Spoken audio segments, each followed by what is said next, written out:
አንድ ቃል ንገረኝ እንዳደራ ይዘው አልኳቸው ጾምን ያዝ فإنه لا مثل له እሱም ይመስል የለም አለ ጾም የሌላውን ዒባዳ ቅርፊት ይገፍለሱ ቁርአንን ጾመ ስትቀረው ይለያል ዚክርን ጾመ ስትለው ይለያል ኢሻም ይከብደው ሰው ስለ ጾመ ሆኖ መጥቶ ተራዊህ ያልበቃው ብሎ ተሐጁድ የሚጋፋው የሶላት ጥፍጥና በቀን አንድ ፔጅ ማይቀራ ሰው ሶላት ላይ አንድ ጁዝ እንዴት ይቆማል ጾም የሚገፈው ግልጥና ጥፍጥና የታሸጉ ዒባዳዎች በደረቁ ጉሮሮች ይከፈታል ልብ ብላ አስተውላል አዛን ከማለቱ 20 ደቂቃ በፊት ሚሰማህ ደስታ ምድር ላይ እሱም ይተካል ተምሩ ቀርቦ ቢስሚላህ ብለ ስትመገበው ለሳኢም ፈርሐታ ሁለት ደስታ አለው ተብሎ ያ ደስታው ያለ ይታተማል በተለይ ከዓሱር በኋላ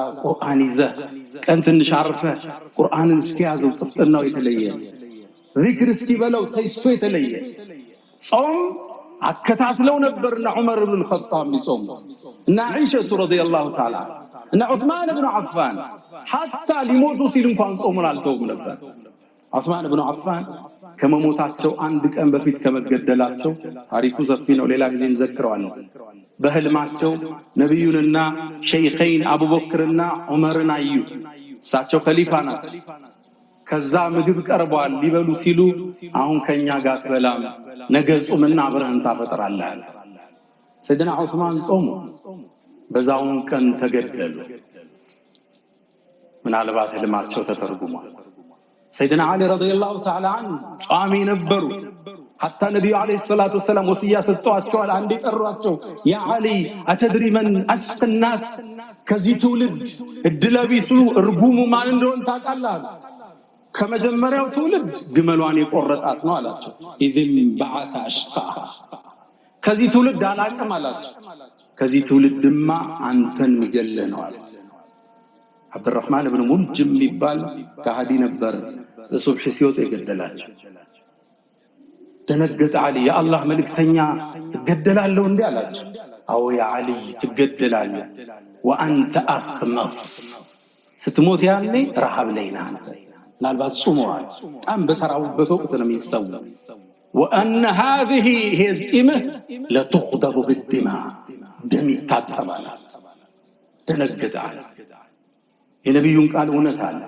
ለዛ ነው አንዴ ኩፋ የሚባል ኢራቅ ላይ ሄደው ታመው ሳለ ሊሞት ነው አሚረል ሙእሚኒን ሲሉ አልሞትም እኔ ገና መሞተው ጺሜ በደም ተነክሮ ነው አላቸው አንዴ እጁን ያስታጠቡት ፊቱን ሲታጠብ ጺሙ በውሃ ወረዛ ውሃ ረገዘ ልብ በሉ ነብዩ ነግረውኛል የኔ ጺም በደም ሳይነከር አልሞትም ማለት የነብዩ ቃል ተፈጸመ አሊ ሰይድና አሊም እንደራባቸው እንደጾሙ ተሰው ጾሙ አላህ መገናኘት ይናፍቁ ነበር ከጾም አያቋርጡም ነበር ደዋሙ ሲያም ባህሪያቸው የሌላውን ዒባዳ ጥፍጥና የሚገልጸው ጾም መሆኑን ያውቃሉ ሁሌም ጿሚ ናቸው حتى ሊሞቱ ብለው ዑርወት ኢብኑ ዙበይር ታዋቂው ሰሃባ የሞት አፋፍ ሲደርስ ያው ሊሞት ሲል ሰው አፉ ይደርቃል ምላሱ ይላወሳል ውሃ መጡለትና ጠጣሉት ውሃን ያልጠጣ ማለት እንደ ጾሙ ከአላህ መገናኘት ነው ይፈልጋላችሁ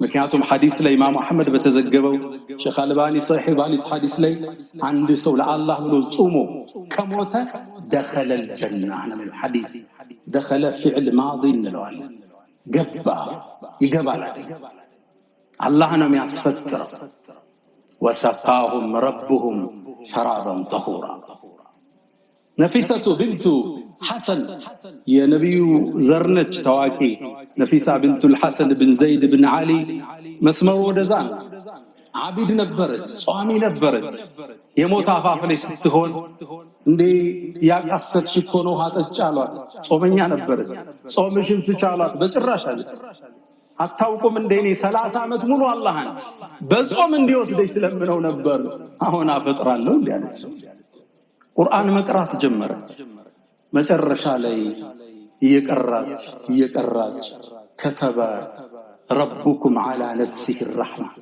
የናንተ ጌታም በነፍሱ ላይ እዝነትን ጻፈ ሚለው አንቀስ ድርስ ሩሃ ወደ ሰማይ ተሻገረች ጾም መቶ አይፈልጉም የጾምን ደረጃ ያውቃል። ጾመው ነው አላህን መገናኘት የሚፈልግ እሱ እንዲያስፈጥራቸው ነው የሚፈልግ። ጾም ላምثل له አምሳያ የለው። የዒባዳ ጥፍጥና የተዘጉ እንባዎች የሚከፈቱት ጾም፣ የዱዓ ጥፍጥና እጅን ሲነሳ የሚመጣ ሆድህ ባዶ ሆኖ አላህ ጋር ስትተሳሰር። ጾም ትርጉሙ ሌላ ነው። ለዛ ነው አቡ ሙሳ አልአሽዓሪ ምን ይላል? አላህ እኮ ይላል ለአላሁ መርፉዕ ሐዲሱ መርፉዕ ነው ይላል። አላህ በነፍሱ ላይ ጻፈ ግዴታ ምን ብሎ? ባሪያዬ እኮ ይላል በጣም ፀሐይ በሆነ ወቅት ላይ ለኔ ብሎ ጾሞ ጉሮሮ ደርቆ አላየውም የውመል ቂያማ እኔ ያጠጣሁት ቢሆን እንጂ ያኔ በጥም ሰው በሚንገላታበት ቀን ይላል። ወሰቃሁም ረብሁም ሸራበን ጠሁራ ያንተ ጌታ ጽድት ያለው መጠጥ አጠጣቸው ይላል የጀነትን ሰው። ኩሉ ወሽረቡ ሀኒአን ቢማ አስለፍቱም ፊል አያሚል ኻሊያ። ጾመኞቹ ሲሄዱ ብሉ ጠጡ ባሳለፋችሁት ጊዜ ይባላል። ዱንያ ላይ ከፍላችኋል ሂሳቡ፣ አሁን ደሞዛችሁን ሰጥ። ጾም ጥፍጥናው ሌላ ነው። ሐሰኑል በስሪ ረዲየላሁ ተዓላ ዐንሁ ባስተላለፉት ዘገባ ላይ አንድም ባሪያ ታሪክ ያነሳል። የውመል ቂያማ ጀነት ውስጥ ግባ ይባላል። የጀነት ዓለም ሌላ ዓለም ነው። ወንዞች ይፈሳሉ፣ አዕዋፋት ይዘምራሉ። የማር ወንዙ ጥግ ላይ ቁጭ እንዳለ ውብ ሑረል ዒን ትመጣለች። ውበቷም አይለካ፣ ቁንጅናዋ ጥግ የደረሰ ከፊቱ መጣ ትሰየማለች። ሚስቱ ነች፣ ታወራዋለች፣ መጠጥም ትሰጠዋለች። ይጠጣሉ፣ ይሳሳቃሉ፣ ፍቅር ይደራል። በወሬ መሃል አንድ ነገር ትለዋለች። አላህ ለምን እኔን እንደዳረ ታውቃለህ ትለዋለች። እንዴት ዳረኝ? አንዴ ጾሞ አላህ ተመለከተ። ዱንያ ላይ በጣም ውሃ ጠምቶ ነበር፣ ቀኑ ረዝሞብ ነበር፣ ስቃይ ተሰምቶ ነበር። ያኔ አላህ ወደ ምድር ተመልክቶ ለመላእክቶቹ ፎከረ። ባንተ የተነሳ ባሪያዬን እዩት፣ ስሜቱን፣ ምግቡን፣ መጠጡን ለኔ ብሎ ትቶ ይሰቃያል። እኔ ዘንድ ያለ ምን እንዳፈልጎ ነው? መስክሩ መላእክታኖች፣ እኔ ምሬዋለሁ ይላል። ያኔ ምሮ እኔን ለሚስትነት አጨልለዋል። ያቺው ኮረዳ ሑረል ዒን ከአምሳል ሉሉእ ልመክኑን የተዘጋ የተከደነ ሉል የምታበራ የምታምራ ጸጉሯን ሸብ የምታረግበት መሐረብ ይላሉ ነብዩ ሰለላሁ ዐለይሂ ወሰለም ኸይሩን ሚነ ዱንያ ወማ ፊሃ። ዱንያና ዱንያ ከያዘችው ንብረት በላይ ይበልጣል። የጀነቷ ሑረል ዒን ወደ ዱንያ ብቅ ብትል ምድርና ሰማይ ታበራዋለች ይላሉ ነብዩ ዐለይሂ ሰላቱ ወሰለም። ያቺ የውበት